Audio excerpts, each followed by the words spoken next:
განმარტება მინდა გავაკეთო. ეს ადამიანი მართლა როგორ ჩანს ვერ ხვდება რა თანამდებობაზეა. ვერ ხვდებოდა მაშინ, როდესაც ის აბსოლუტურად გაუგონარი განცხადება გააკეთა უკრაინასთან და უბრალოდ ეს ადამიანი ვერ ხვდება, რომ ის არ არის რესტორნების, მიწების და რაღაც მანქანების მფლობელი. ის არის საქართველოს ვიცე-პრემიერი და მას მეტი პასუხისმგებლობა აქვს და ისეთი აბსოლუტურად გაუაზრებელი განცხადებები, რაც უკრაინასთან დაკავშირებით გააკეთა, მის პირად რეპუტაციას, არა, დავამთავროთ შეიძლება, არა მარტო მის პირად რეპუტაციას უნებს, არამედ ვნებს ქვეყნის რეპუტაციას და ქვეყნის სტრატეგიულ პარტნიორებთან აფუჭებს ურთიერთობას. ეხლა რაც შეეხება მის მორალის კითხვას, ამ ბოლო დროს ძალიან გავიდა ეს ადამიანი თავს და რატომღაც ამ სუფლორის საშუალებით უკვე მეოთხეჯერ თუ მეხუთეჯერ მოვისმინე, გვიკითხავს მორალს.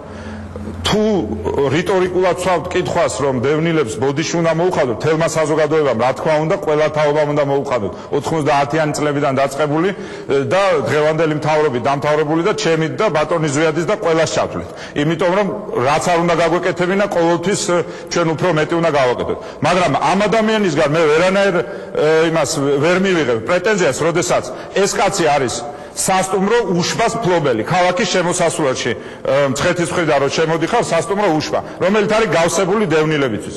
როდესაც ის იყო ფეხბურთელი, ჩემთან და ბიზნესმენი, მრავალჯერ არის ნამყოფი, ამ თემაზე ვეხვეწებოდი მე მას.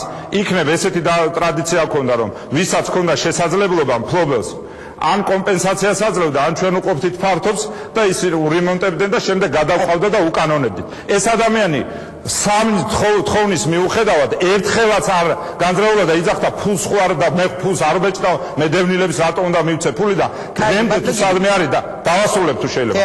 თუ სადმე დღეს არის დაუკანონებელი დევნილების სახლი, ეს არის სწორედ კალაძის საკუთრება. თუ სადმე დღეს დევნილები ყველაზე ცუდად ცხოვრობენ, ეს არის სასტუმრო უშბა და მე მოუწოდებ მას, რომ საკმაოდ დიდი ქონება აქვს იმისათვის, რომ დაურიგოს ან დევნილებს მიცეს, ან სხვაგან მაინც გადაიყვანოს და ნორმალურ პირობებში მაინც გადაიყვანოს. უზნეობაა, როცა ეს კაცი მორალს გვიკითხავს. უზნეობაა, როცა და ამ კიდევ ერთ შეკითხვას დაუსმევ. ვინ არის უჩა მამაცაშვილი? იცით თქვენ ვინ არის უჩა მამაცაშვილი? ხალბატონ ნინო, თქვენ გეკითხებთ. ეს ადამიანი, ამ ადამიანის სახელი და გვარი არც კი იგუგლება და ეს ადამიანი არის ალალი დეიდაშვილი, ბატონი ივანიშვილის. თქვენ არიცით, მაგრამ ყველა საშუალოზე უფრო დიდმა ბიზნესმენმა, სხვილმა ბიზნესმენმა უკვე ყველამ კარგად იციან ვინ არის უჩა მამაცაშვილი. ეს არის ადამიანი, რომელიც ივანიშვილის სახელით ალაგებს ბიზნესთან ურთიერთობას, ხსნის ქაბს და აგროვებს კალაძესთან ერთად საარჩევნო ფულს. მე ამას ვამბობ სრული პასუხისმგებლობით. მეცაც გეტყვით. გაცეს კალაძე პასუხი.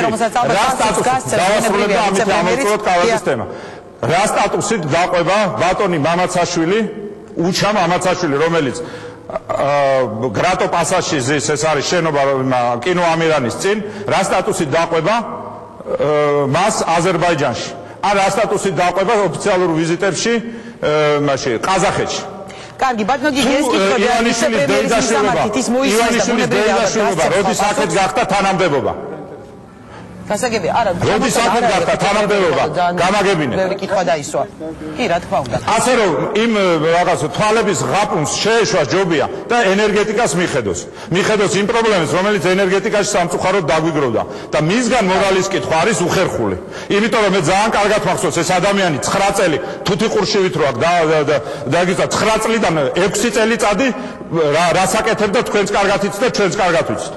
და ხელისუფლებასთან ერთადერთი მიზეზი იყო განაცხენების და დავასრულებ, იმიტომ რომ მე არ მიყვარს, თუმცა ობიექტურად ეხა მართლაც გავნერვიულდი, იმიტომ რომ ეს ადამიანი უკვე მეოთხეჯერ უტიფრად მორალს გვიკითხავს და აქ რაღაცა ხან კრეტინებს, ხან დებილებს და ხან რაღაცას გვიწოდებს.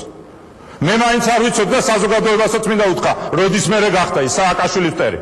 როდესაც ნახევარფასში მიწების იმაზე ყიდვაზე უარი უთხრა. აი ეს არის მთელი სიმართლე. თორე სხვა შემთხვევაში ჩვენ გვახსოვს ვის გვერდზე იდგა და რა დითი რამებით იყო დაკავებული. ეხლა გახდა 9 წელიწადი თურმე ცუდი. კარგი, მადლობა ბატონო გიგი, ამაზე აუცილებლად მოვისმინოთ შემდეგ უკვე ვიცე-პრემიერის პასუხი, იმიტომ ძალიან ბევრი კითხვა და ბრალდება გაისმა. თქვენი მხრიდან ამიტომ მარტო საქმე. მეორე უჩა მამაცაშვილის დისკმარი დაინიშნა იმისი სოფლის მეურნეობის მინისტრის მოადგილე. კარგი, ბატონი ზვიადის არის ეს ნეპოტიზმი?